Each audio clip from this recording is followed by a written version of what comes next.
جو عورتیں بولتی زیادہ ہیں ایسی عورتیں جماع کے وقت خاموش پڑی رہتی ہیں۔ جو عورتیں خاموش رہتی ہیں ایسی عورتیں جماع کے وقت زیادہ آوازیں نکالتی ہیں۔ صبح اٹھتے ہی سر بھاری محسوس ہو تو سمجھ جاؤ تمہیں چند دنوں میں بخار ہونے والا ہے۔ سوتے وقت تم اونچے خراٹے لیتے ہو تو سمجھ جاؤ تمہیں کینسر کبھی نہیں ہو پائے گا۔ تمہیں چھینک آنے پر آواز کم آتی ہے تو سمجھ جاؤ تمہاری شادی دیر سے ہوگی۔ تمہاری چھینک آتے وقت آواز بلند ہو تمہاری شادی بہت جلدی ہو جائے گی۔ تمہارے چہرے پر زیادہ پسینہ آتا ہے تو سمجھ جاؤ تمہارا چہرہ ہمیشہ جوان رہے گا۔ تمہارے پاؤں کے ناخن جلدی بڑھ جاتے ہیں تو سمجھ جاؤ دولت مند بنو گے۔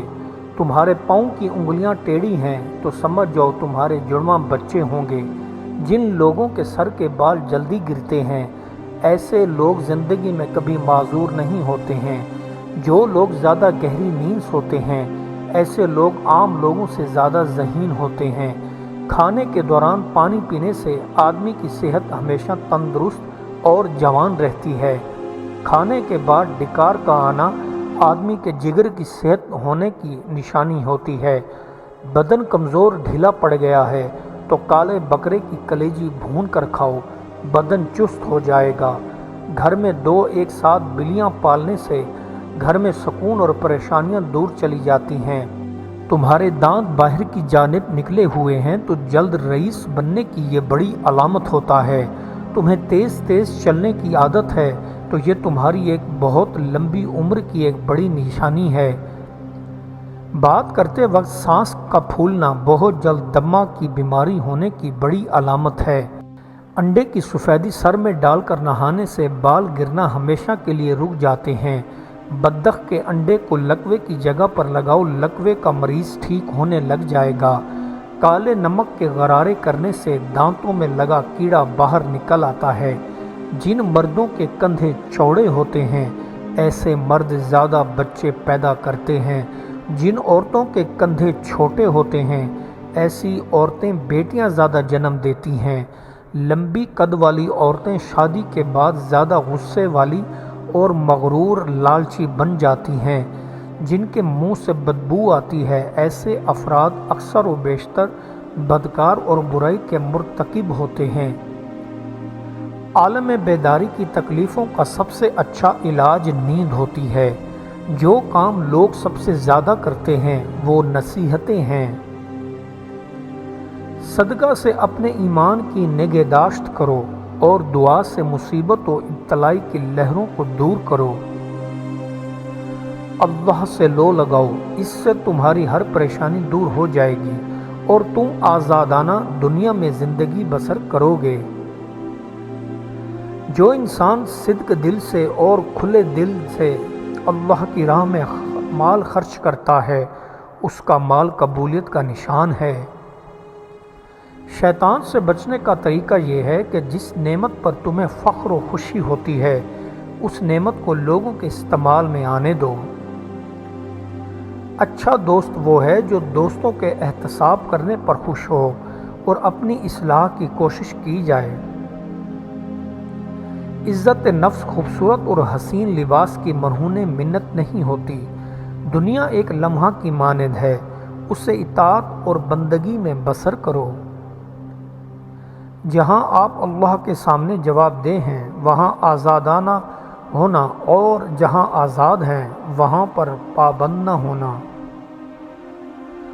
خالق کا گلہ مخلوق کے سامنے نہ کرو اور مخلوق کا شکوہ خالق کے سامنے نہ کرو، سکون مل جائے گا۔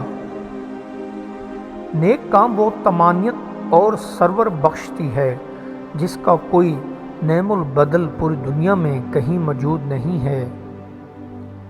جس مجلس میں اللہ کا نام آ رہا ہو اس مجلس میں بیٹھنے میں دیر نہ کر، اسی میں تیری بھلائی پوشیدہ ہے۔ اللہ کی رحمت سے انسان اس وقت مایوس ہوتا ہے جب وہ اپنے مستقبل سے مایوس ہوتا ہے۔ ارے تمہاری نظر موتی پر ہے، شاہ پر نہیں ہے، تمہارا قبلہ چھلاوا ہے، سیدھا راستہ نہیں ہے۔ میں شاہ سے نظر نہیں پھیرتا ہوں، میں مشرق کی طرح پتھر کی جانب رخ نہیں کرتا ہوں۔ اگر آپ کو ایک بھروسہ مند دوست مل جائے تو اس کو اپنی روح کے راز بتاؤ۔ اگر تم پھول دیکھو تو دل سے لگاؤ، بلبل کی طرح۔ اچھا بولنے کے لیے پہلے اچھا سننا ضروری ہے۔ ایک انسان کو پہلے سننا چاہیے اور اسی سے بولنے کا فن سیکھنا چاہیے۔ جس قدر دنیا سے انس و محبت پیدا ہو، اسی قدر اس کی خرابیوں سے زیادہ ڈرنا اور ہوشیار رہنا چاہیے۔ جس کو زندگی میں کوئی سچا استاد نہیں ملا ہو، اس جھوٹے چیلے کو بد نصیب نہ کہا جائے تو کیا کہا جائے۔ دوست جو صرف تمہاری اچھی حالت کا دوست بنے اور آڑے وقت کام نہ آ سکے، اس دوست سے فاصلہ رکھو۔ انسان کوئی بھی بات جو غلط اور ناپسندیدہ ہو وہ منہ سے ہرگز مت نکالے، اور یہ یقین رکھے کہ میں جو کچھ بھی بولوں گا اللہ سنے گا۔ اگر دنیا کو زمین کی ضرورت نہ ہوتی تو اللہ تعالیٰ کبھی پیدا نہ فرماتا، اور یہ ہلنے والے زمین پہاڑ کی محتاج اگر نہ ہوتی تو اس پر شکوہ پہاڑ کو پیدا نہ فرماتا۔ نہایت قریب رشتے دلوں کی الفت محبت ہے، اور نہایت بعید دوری دلوں کا اختلاف ہے۔ تم اونٹ ہو اور تمہاری سوچ اونٹ کے سوار کی طرح ہے، جو اپنے تلخ قابو سے تمہیں ہر سمت میں چلاتی ہے۔ وہ عظمت جس کے ساتھ محبت کا عنصر شامل ہے، ہم اس کو عظمت کہتے ہیں۔ وہ قائم رہتی ہے اور دائم رہتی ہے۔ کتابوں کا مطالعہ ایک اعلیٰ مصروفیت، لیکن کتاب زندگی نہیں ہے۔ زندگی آنکھوں کے سامنے سے گزر رہی ہے۔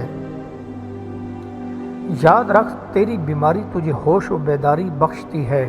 اس راز کے طالب یہ حقیقت جان لے کہ جس کو درد ہے اس کو پتہ مل گیا۔ جو بندہ اصل پیدائش سے حسین پیدا ہوا ہے، آئینہ اس کے سامنے رکھا چاہیے۔ خوبصورت ہی آئینہ کا عاشق ہوتا ہے۔ پسند کی عورت چاہتے ہو تو اس عورت کے سامنے بجائے اپنی اچھائیوں کے اپنی کمزوریاں اور برائیاں کھول کر دکھا دو، عورت تم پر عاشق ہو جائے گی۔ جو اکثر مسکراتے رہتے ہیں وہ کم بیمار پڑتے ہیں، اور جو زیادہ کہہ کے مارتے ہیں وہ اکثر بیمار رہتے ہیں۔ اگر تم اللہ سے رابطہ قائم نہیں کر سکتے تو کسی اللہ والے کی صحبت میں بیٹھ جا، اللہ سے رابطہ قائم ہو جائے گا۔ اہل باطن کا ہم نشین بن جا اور اس کے ساتھ ساتھ رہ، تاکہ ڈھیر سارا انعام پائے اور مرد خدا بن جائے۔ دنیا کو پا لینا کوئی برائی نہیں، لیکن جب دنیا کو آخرت سے بہتر سمجھا جائے گا تو پھر یہ دھوکہ اور خسارہ ہے۔ صحیح اور غلط تصورات سے آگے ایک میدان ہے، میں تم سے وہاں ملوں گا۔ میں نے مندروں، گرجا گھروں اور مسجدوں میں خدا کو تلاش کیا، لیکن مجھے خدا صرف اپنے دل میں ہی ملا۔